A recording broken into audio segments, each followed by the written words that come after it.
Welcome to Aging Insights. I'm Grace Egan, Executive Director of the New Jersey Foundation for Aging. Our mission is to promote policies and programs that enable seniors to live with independence and dignity in their communities. Aging Insights is produced by the New Jersey Foundation for Aging to provide information and resources to boomers, seniors, and caregivers. Today we're going to talk about lifestyle adjustments, safety devices, and solutions for persons with vision loss. I'm very pleased today to have with us Elsa Zavoda, Program Director of Vision Loss Alliance of New Jersey, and Ursula, a student of Vision Loss Alliance. Thank you both very much for being here. I think this is a very important topic, and Elsa, I do want you to give us some history of your organization, but before that, can you tell me how many people in New Jersey are really impacted by vision loss as adults? So there are on record over 150,000 adults in the state of New Jersey with a severe form of vision loss or blindness. So that's a significant number of folks, and I know you serve adults primarily. Adults. And can you tell us a little bit about the history of your organization? Vision Loss Alliance of New Jersey has been in existence for over 73 years.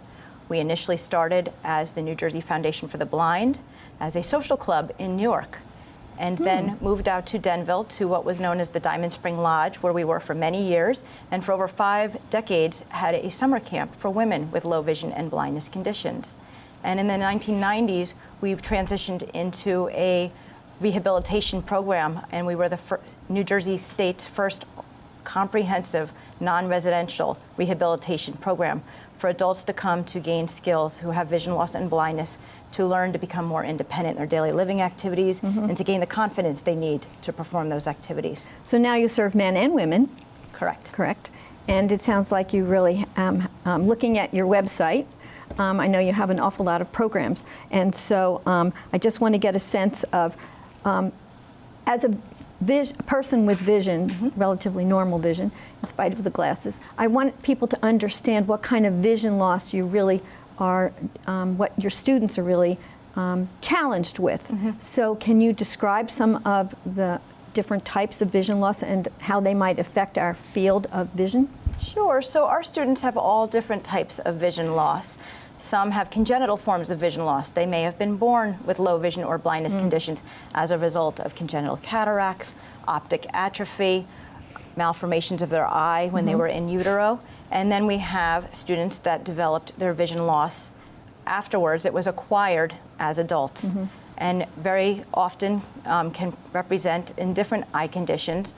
The more typical ones that are known among individuals are macular degeneration, glaucoma, and diabetic retinopathy.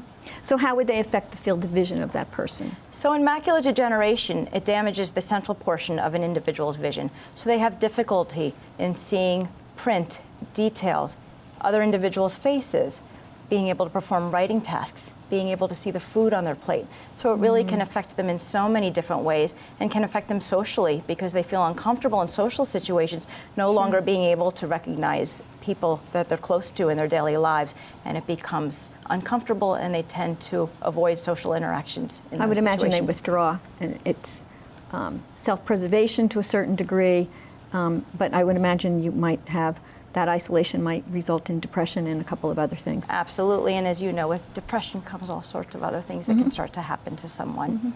And what are the other primary fields of vision loss? Yeah, so then there's glaucoma. Glaucoma affects someone's peripheral vision, so they start to have difficulty in seeing the greater world around them and being able to move safely in their world. So they have difficulty navigating curbs, stairs, seeing any types of obstacles in their way. So then there is a high risk of tripping, falling, self-injury, and that can, of course, lead to hospitalization. And there's cataracts, which I think people are a little bit more familiar with. So cataracts is a natural part of aging of the eye, and it's just the thickening of the lens fibers of the eye over time, and what it starts to do is cause a fogginess to the vision and an opacity to the lens, so vision becomes blurry and distorted. With cataract surgery, cataracts can be removed and a person's vision can be restored, and that is the case the majority of the time. And then there's diabetic retinopathy. In diabetic retinopathy, a person would have to have diabetes as a precursor to diabetic retinopathy. I call it the Swiss cheese effect. It can affect their central vision, it can affect their peripheral vision. So those individuals can potentially have difficulty with all different types of activities of daily living. So we have macular degeneration, we have diabetic retinopathy, we have glaucoma, and we have cataracts. So these are very significant diseases. And some of them must come on gradually, I would imagine? Some diseases come on gradually, and some can be more aggressive depending on the cause of the condition.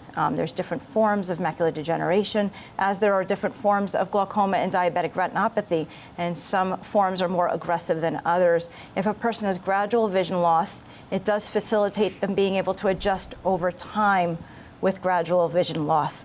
If someone has very sudden vision loss that's very traumatic, as you can imagine, it can be very quickly debilitating to them both physically and emotionally. So it would require more time and adjustment and support to be able to regain skills after sudden vision loss. Yeah, I know you have a lot of students, and I'm very happy that Ursula joined us today. And I guess I just really want to ask, before we delve a little bit more into what you're able to do at the Vision Loss Alliance of New Jersey. Ursula, did it come on gradually for you? Yes, it started about 20 years ago. I was diagnosed, but before that, I would say, gee, I can't read this sign, I can't read the street sign, and you think it's just your vision going. You don't realize that it's macular degeneration, which is what I have. You mean just that you might need another set of glasses? Right, that's what I thought. Right. And then I went to the new retina specialist, and he diagnosed me, and oh, I was scared. And he said, oh, don't worry about it. It'll take forever. Well, within 5 years, really? It was pretty bad. And because then you can't read, can't see street signs. It's very strange. And when you go to the doctor, you think you can get glasses to perfect it. Right. I have glasses. It helps a tiny, tiny bit, but there's no way to correct the type. I have the dry macular degeneration. So again, there are different types, as you started to describe, different types of macular degeneration. So it would seem to me that it must dramatically affect your daily habits. Did it affect how did you change? Oh yeah, I had to put lights all over my house because since I have some vision, but in a darkened room, restaurants are horrendous. I have lights all over my house, super bright, and I had to put in railings, and I have things like bump dots all over the place. Where you can feel, like with my stove, you have a bump dot showing you that you can touch it, then you know the stove is turned off. And with my washer dryer, you know where to turn the dial, and it stops at that bump dot. I know we have bump dots here, and probably to see them, which is very difficult, and maybe you'll drop in a picture about this, but I can see that you could feel the raised difference. I think that's important. There are so many things. Did extra lighting really help? I guess I'm just curious. Oh, yes. Really? Yeah, going down my cellar stairs, and I have high lights all over my house. High intensity lights. Yes, very much, but it makes a big difference. It really does. You need brightness. Contrast is the biggest thing, and that's what's important. Yeah, I was going to say, and on your website you have so many classes. So is this something in terms of your essential low vision sessions that you would help students address in terms of preparing for their adjustments? Absolutely. So in the Essential Low Vision program, it's a one-day program, and we always encourage participants to come with family members, caregivers, even friends, because we always feel that additional people there taking in the information can be really helpful. It can be very overwhelming, adjusting to vision loss. And for some individuals, it's just hard to take in all of that new information at once, emotionally sometimes, and it's helpful for them to have support around them anyway. So having people come with them, they can help with reinforcing what we review with them when they're with us for the day, and family can help them make the changes at home that are so instrumental. So in the Essential Low Vision program, they come for 5 hours, and they participate in a variety of programs. One of which is adaptive daily living skills, such as in the kitchen, being able to perform activities more independently. So we brought some samples today of some items that can be helpful. So one of which Ursula is going to demonstrate. This is called a liquid level indicator, and I think it will speak for itself in a moment. Yes, is it over?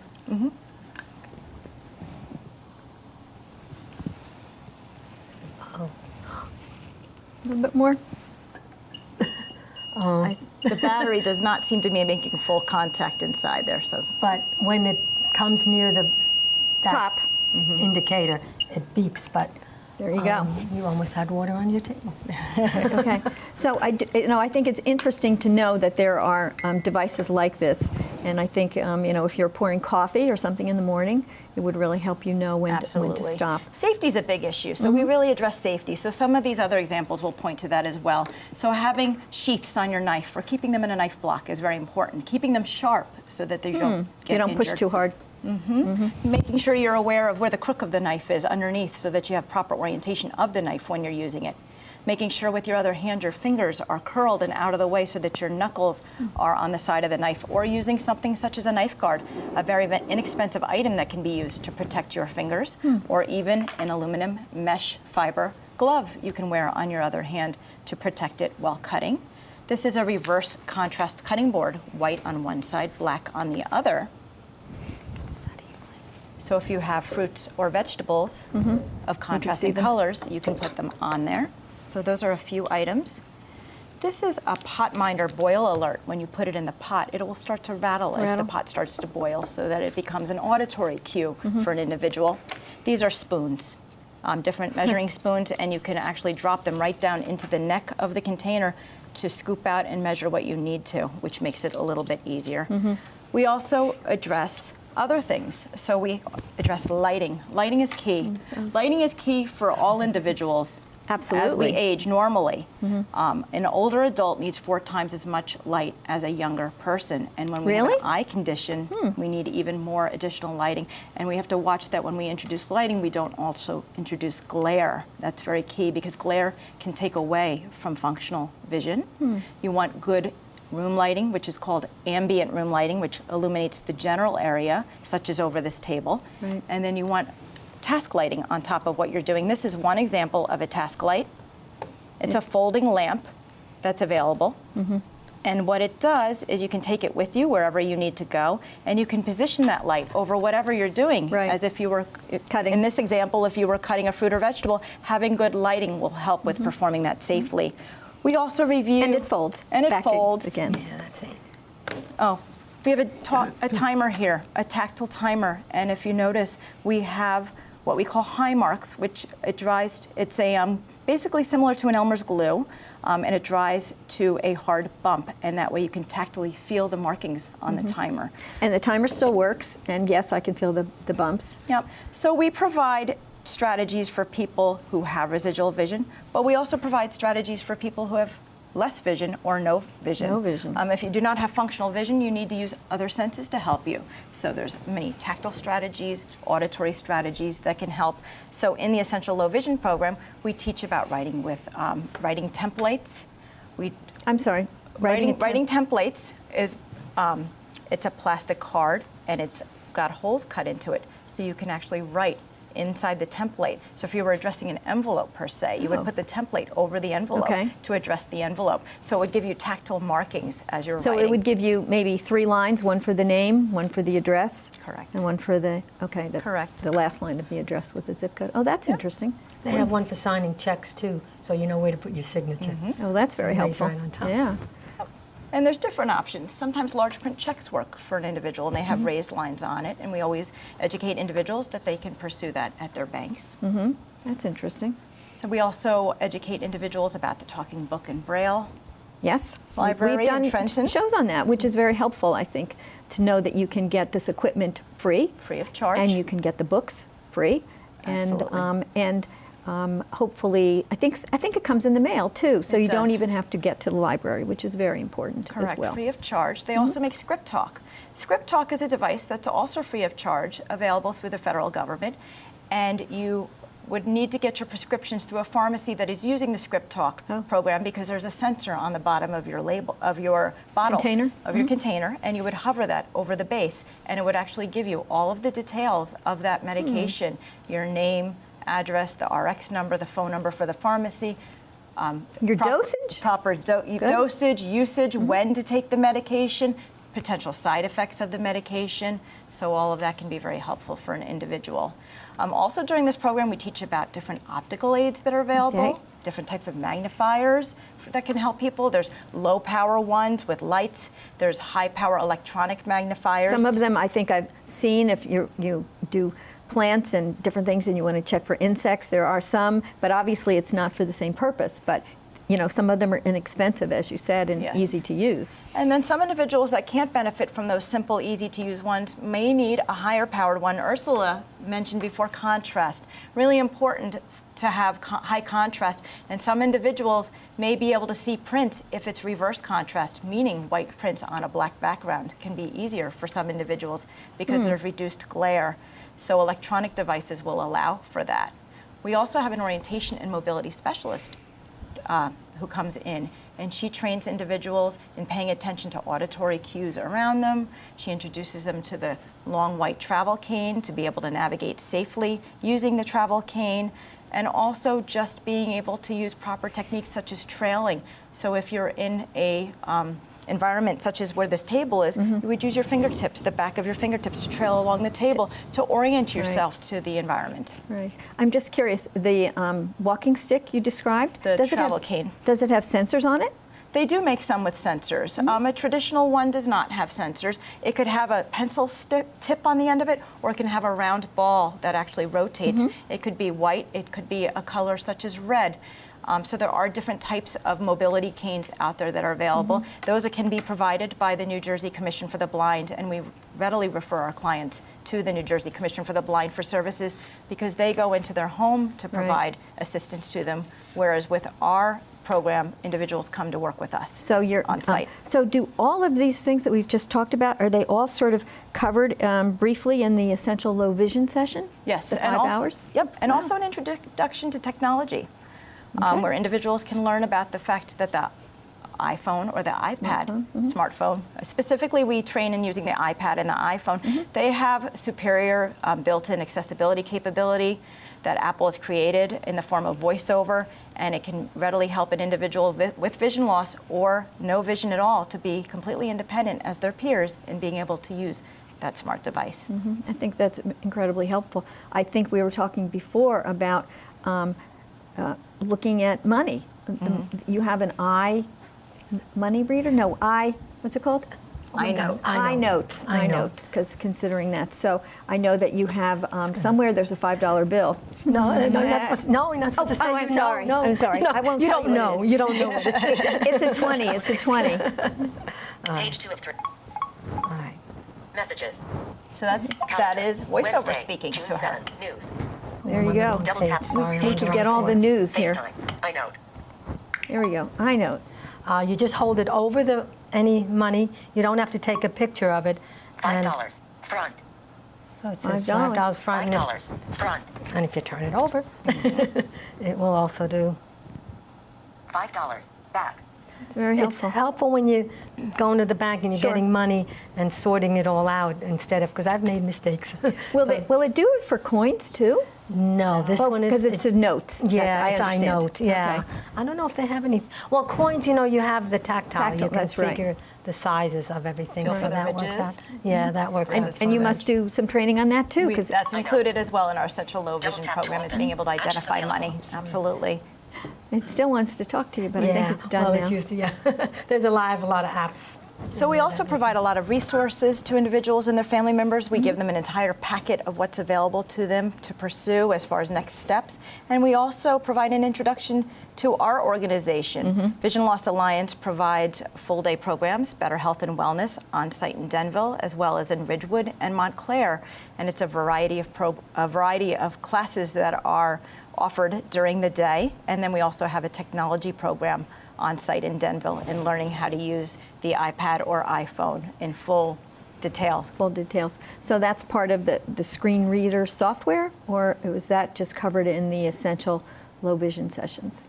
So screen reading software, that's an example of screen reading software, but that's something we educate individuals on during Essential Low Vision, that it exists. There's different types of software built into computers. We make individuals aware of that, such as JAWS or Magic. JAWS, what does JAWS stand for? JAW, I don't know what JAW stands for, to be honest. Okay, that's all right. I Yeah. was just curious. And what was the other one you were going to say? There's Magic, there's Zoom Text. I believe you have Zoom I have Text. Zoom text. Okay. It enlarges The text. really. I mean, really enlarges it. And without that, I couldn't go to Amazon. I couldn't order anything online because I really need the large side. My Large. computer's this big, and it can make it really large. Extra large. That's Yeah, great. It's amazing. Right. And there's also devices that convert text to speech. There's the Orcam that's out there now. There is also text-to-speech scanners. They basically look like a printer, and you would take a document such as this, put it face down on the printer, it would scan it, and it would read it to you. So there's solutions for everyone with vision loss to be able to access printed material, which is wonderful.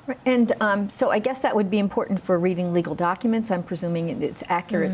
You know, accuracy is probably really high. They've become more and more accurate over the years, text-to-speech scanners, absolutely. And then it seemed to me that years ago there was where you could talk and it would type, and even some of the texting is done that way too on phones where you could speak in and it You would. can dictate on your phone. Exactly. Oh, yeah, I dictate my text messaging and email and such. It's great. Yeah. Siri can be very helpful Yeah, when she Siri's feels like good. it. When she, yeah, I was going to say, I'll save my Siri joke for later. Anyway, so you know, now we really are diving into the interventions in many ways. And so, Ursula, I know you talked about some of the adjustments. Did you? You mentioned that the New Jersey Commission for the Blind will go into someone's home, Correct. and help you make, or at least make suggestions, I would imagine, about how to make accommodations in your home. But you cover so many of them probably in your session. We So, do. Ursula, what did, besides, you know, your kitchen and the bumps, Yeah. what Well, else have you done in your home? Oh, you talked about your washing machine and your Yeah, because I never knew where to set my dials, and I've set a lot of. Sure. So again, the bump dots now, you need a visual sighted person to tell you where to put them. But now it makes life so much easier. You don't have to think about it because you can't read it, and that's Right. the tough thing. That is the And tough everything's part. made in small print. Right, it's made in small print, even for people that can read. Right. So I imagine, so you've been going to the Vision Loss Alliance of New Jersey for a while? Several years, because I Several love years. it. We're all friends there, and it's so amazing. That I had to go for the technology course because I really didn't know how to use the iPhone, and it's amazing. The teachers are fantastic, and they're really good. And then, plus, I do fit and balance, line dancing, yoga, and we have horticulture classes and drumming, and it's a 13-week course, and at the end of that 13 weeks, nobody wants to leave. You want to sign up again? We sign up for you get to meet all kinds of great people, and all ages. I know we don't have just seniors. We Our have some, ages cover 22 to 91 right now. Really? Yeah, so it's an amazing program, and you learn more from each other sometimes. Well, I was going to say the peer support. It's amazing. It's amazing. We exchange phone numbers, and because again, you have the difference. We can't get to people, visit each other's houses, so you use the phone a lot. But the support is. I always get choked up because I love going to school there, and my friends know how much they call me and say, you know, how was your day, and I'll tell them all the things we did. Well, I think that's really helpful. It is a wide range of topics that you cover, a wide range of activities. I mean, you mentioned drumming, you mentioned yoga, and so I do think that it's important to understand why. Why do you do that? Yeah, so we cover a variety of topics to suit individuals' needs and interests. We are a part recreation program, but we're partly a skills program too. We have many offerings. We also include the Healthy Options Cooking Instruction class, which is where these devices are utilized, and individuals each week learn to cook a healthy meal and perform it safely, and are given recipes so that they can go home and cook in their own homes and feel independent and being able to use their stove and their microwave. Right. It's very important. Yeah, absolutely. We also have I forgot about pottery. Oh, we have pottery's a great. pottery program and an art therapy program with a certified art therapist, and she addresses all different types of media with the participants, and they meet in the beginning to talk about their plan for that day of art, of that session, if you will, and then they conclude with meeting again and discussing what they worked on over that 2-hour period, what kind of emotions it elicited, what their thoughts were. So really, peer support is just weaved into the entire day. We have a edible garden we're doing right now with our nice. certified horticultural therapist, and so they're growing mint and strawberries and basil and rosemary, and starting on tomatoes actually this week. So that's been an exciting adventure and a nice crossover between our horticultural therapy program and our healthy options cooking class, utilizing the ingredients. So in reality, you're really dealing with healthy lifestyles and keeping someone engaged. I mean, you were talking about, you know, the mint, so you've got your olfactory senses going. Absolutely. You've got the drumming with your auditory senses. You're obviously doing movement and fitness. It just sounds like a very well-rounded program. Yes. And it sounds like people like Ursula want to stay and return and re-enroll. Given all the information you can provide to somebody, do you see that vision loss is going to be something that we're going to have to deal with more in the future? Unfortunately, vision loss has been reaching epidemic proportions, and as our baby boomer population is aging, we're going to see increased incidence. By 2050, the National Eye Institute predicts that there will be a threefold increase in incidences of vision loss as compared to now. And in New Jersey alone, the population of adults over the age of 60, which is currently at about 20%, will reach 25% by 2030. So we need to be able to meet the needs of individuals in New Jersey with vision loss. And prevention techniques? I mean, I know that's not necessarily what you do. You're dealing with it after the fact. We do address prevention because we go into a lot of environments with aging adults, such as senior centers, where we discuss our programs and services. Do you do programs for senior centers and other places? We do. Okay, so we want to make sure we tell people how to reach you. But we absolutely do. And so in talking about prevention, we talk about nutrition being a really important fact. And there's definitely a lot of nutritional foods out there, healthy fruits and vegetables that can be very helpful to an individual. It's not always in the form of a pill that can help somebody, and it's really important for them to have understanding of proper nutrition. Sure. We talk about sun protection, wearing sunglasses that wrap around, cover from the top, wearing a hat with a brim. That's really important, making sure they exercise on a regular basis. If they have obesity issues, making sure that they address obesity issues.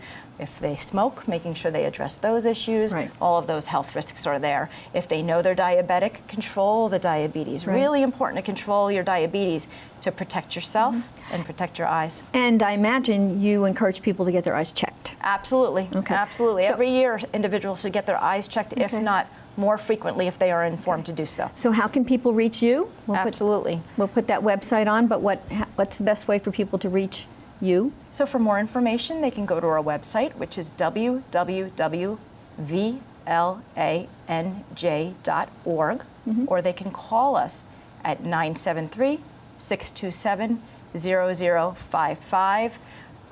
They can receive more information from us on our programs and services and upcoming events. And they can also like and share on Facebook and social media. We're active there as well. Okay. Well, I'd like to thank you both for coming today. You're wonderful guests, and I really think our viewers will greatly appreciate it. Aging Insights is produced by the New Jersey Foundation for Aging. We greatly appreciate the support of the Thomas and Teresa Berry Foundation for this program.